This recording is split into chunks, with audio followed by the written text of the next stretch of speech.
Hi, my name is Jessica, and on behalf of Expert Village, I'm going to be teaching necklace. Okay, so now I'm going to show you how to do the spiral stitch on the thick hemp for your hemp necklace. And you're basically, it's the same stitch again, only instead of doing one side and then the other, you're going to always do the same side. So I've started a flat stitch, but say I want to switch over to a spiral stitch, just for demonstration purposes. You're going to take whichever side you did the last stitch on, which we can tell because it's going backwards. I'm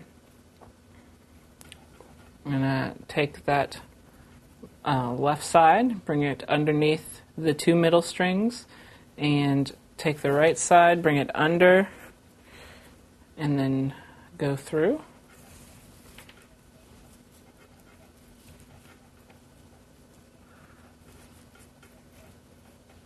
And pull it tight.